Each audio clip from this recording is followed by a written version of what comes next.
Okay, so this was snarky.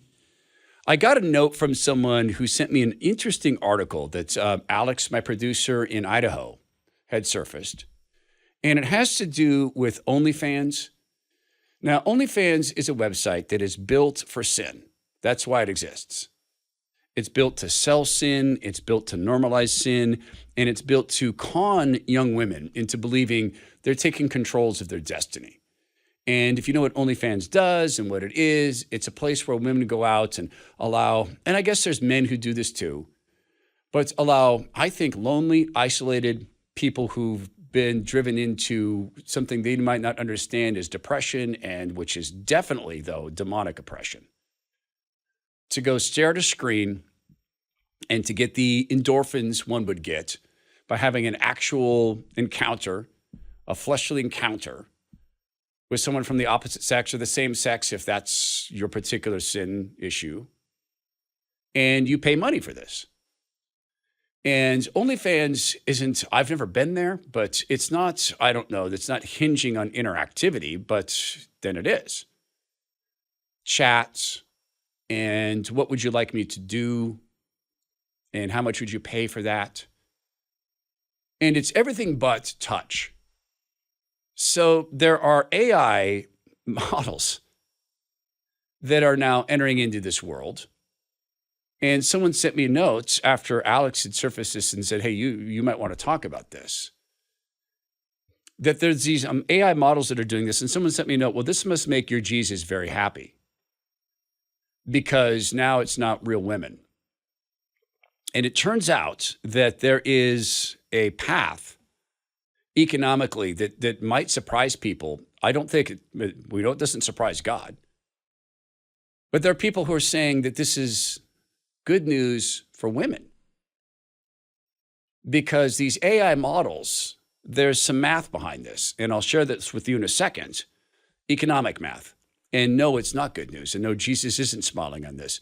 But the economic math is really, really interesting. And we work in a world where economics drive things. They just do. Sometimes they drive great decisions. Sometimes they drive poor decisions. If you learned anything from watching the stock market crash, or that's what we're told, it didn't crash, but drop so precipitously when President Trump first announced the tariffs and it was real, and there was Liberation Day, and you saw this nosedive in the market, which, by the way, never got down to the levels that it got under figurehead Biden, what he did to the economy. If you were the day before retirement and that happened, and you weren't in a cash position, how's that feel? Or your day before retirement, and let's say that the worst happens with tariffs and prices for core items do go up 70, 80%, and you're in cash. How do you feel? See, to me, this is the madness of buy and hold during this period of time. It's also the madness of market speculation, madness. Bulwark Capital Management actively manages every portfolio, which can reduce risk and volatility. But when I say they actively manage, they do that across thousands of different forms of hedging, spreading the bets. Because Zach is a maniac. Zach Abraham's the chief investment officer there. He's a maniac about risk management. So they were talking weeks ago. In fact, you remember him coming on the program, talking about some volatility that was coming in relation to the tariffs. And he said, we can't wait. Because volatility is our jam, because we make money during volatility. Did you know that you can earn money on this? See, this is how the big boys manage, but the big boys, they play the game at a little different level. You have to be a member to join the club. Not so with Bulwark Capital. Zach will talk to you today. I don't care what size your portfolio is. He'll talk to you today.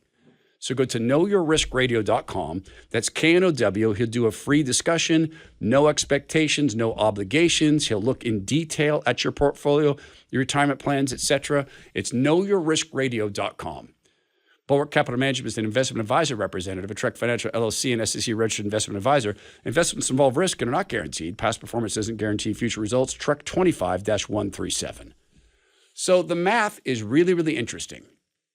These models, so-called, the fake AI models, are going to overtake, in terms of earnings, the human workers, so-called workers. I don't think this is work.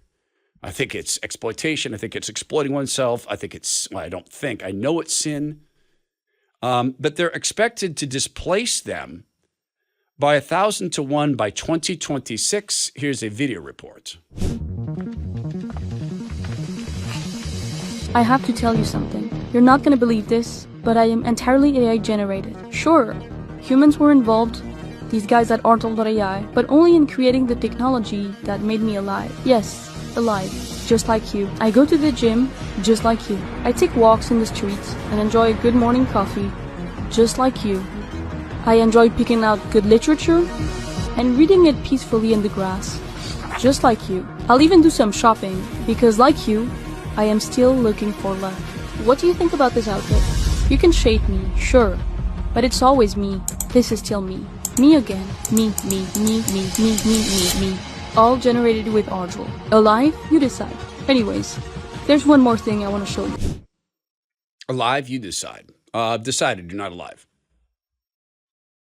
So the snarky note was, this must make your Jesus very, very happy. Idols are things that come between us and God. And every minute you spend on OnlyFans is a minute you don't spend with your family, your friends, you don't spend in godly pursuits. It's every minute is invested in sin, and sin multiplies.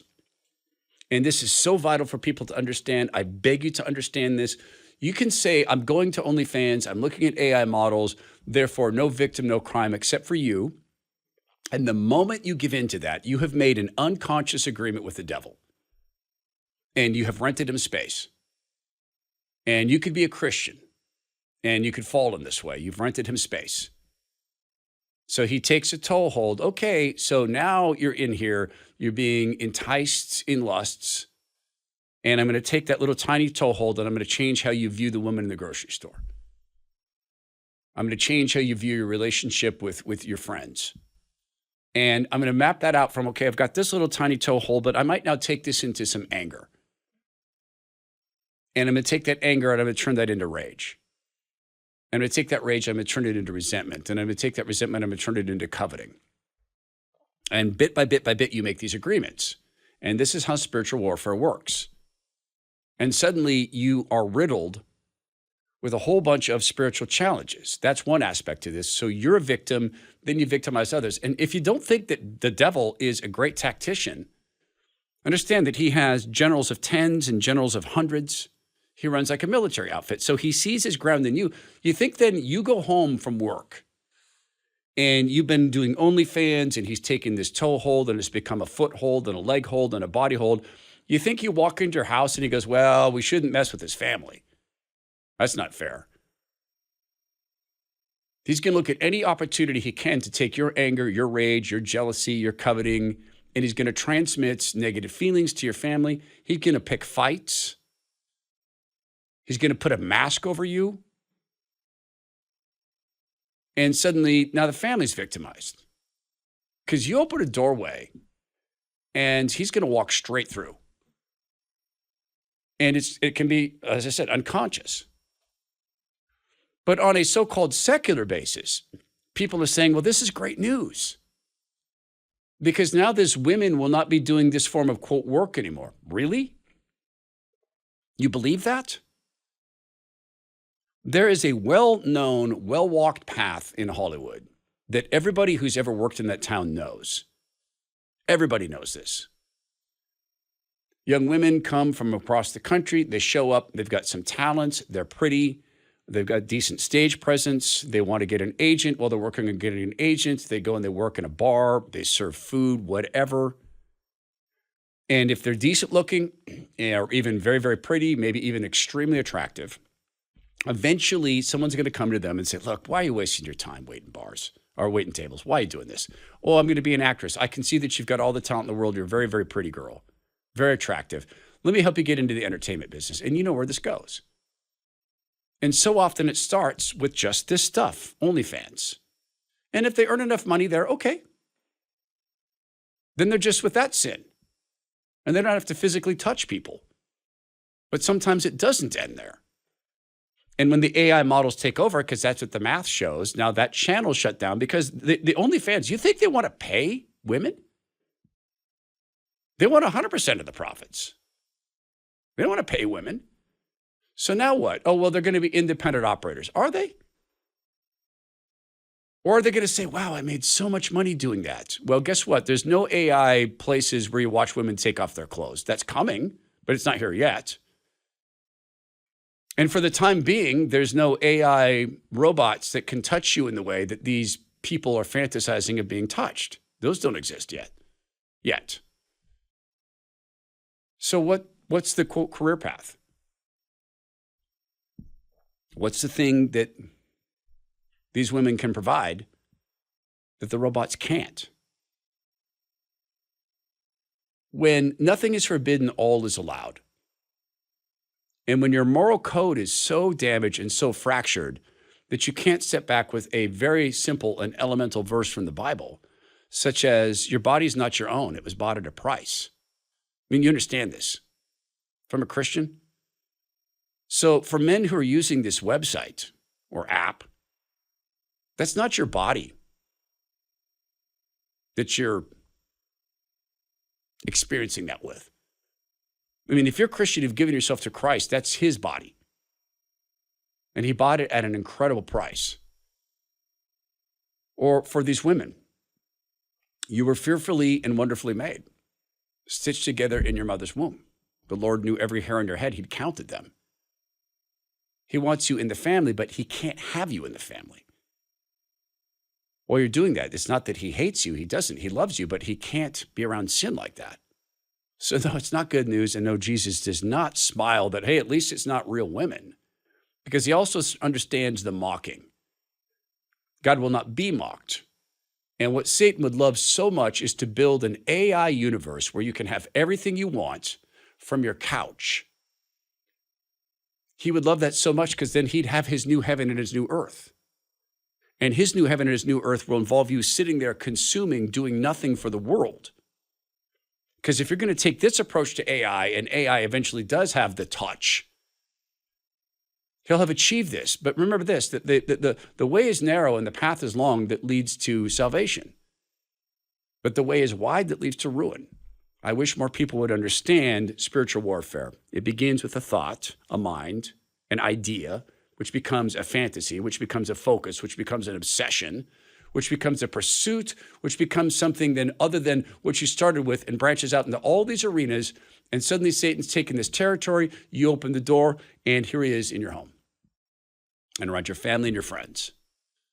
May God bring haste to coming back. I'm not anxious to leave.